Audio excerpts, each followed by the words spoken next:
Last week's choice was, Jethro has more questions to ask.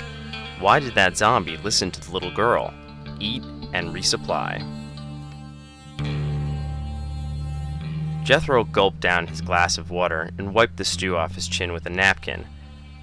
Betsy started to clear her place, thankful for the Tubner orphans' hospitality. Jethro eyed up a pecan pie in the center of the table.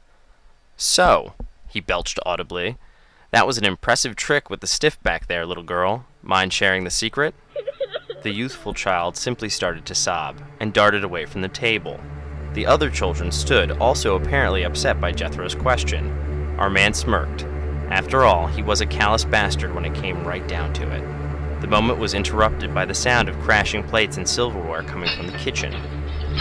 Jethro plunged the pie cutter into the moist, dark platter and stepped away from the table. He shouted, "Betsy, you okay in there?" His question went unanswered. He suddenly became aware that all of the children were backing away from him. His heart skipped a beat. Then a tremor crept up his entire body, slamming into his central nervous system like a sledgehammer. He tried to run to the kitchen, but his legs refused to obey.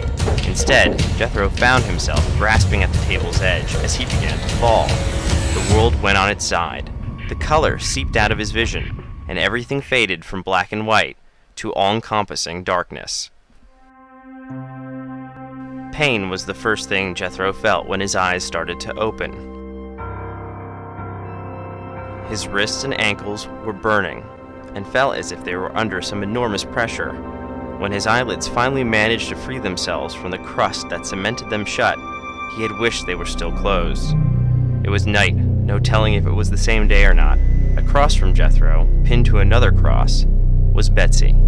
Even in the darkness, our man knew she was dead. Her legs were gnawed to the bone, which reflected enough moonlight to expose her empty chest cavity. Jethro became sick with rage and attempted to struggle against his bonds. The ropes were tied well, and Jethro's body was one giant cramp.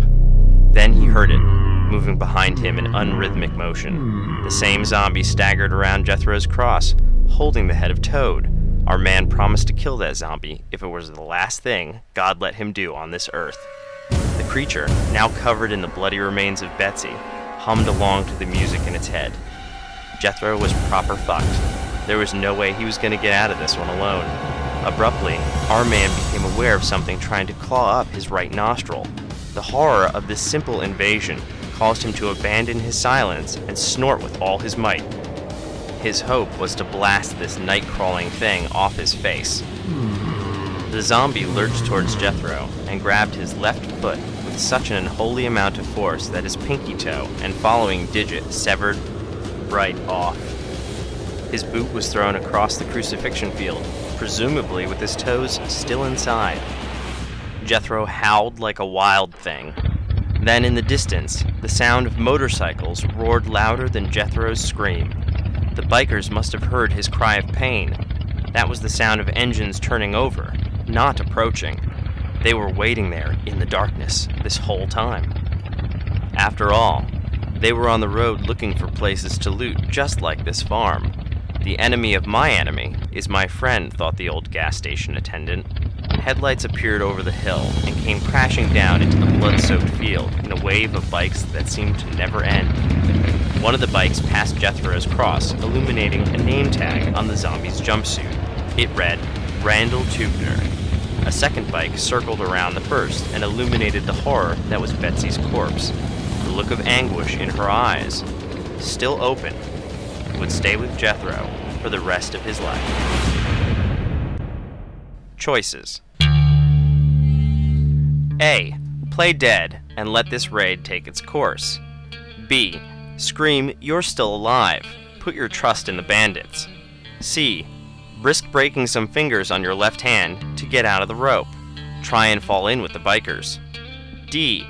Now that you're missing some toes and a boot, pull your bloody foot through the rope and kick the zombie off his feet, making an easy kill for the raiders.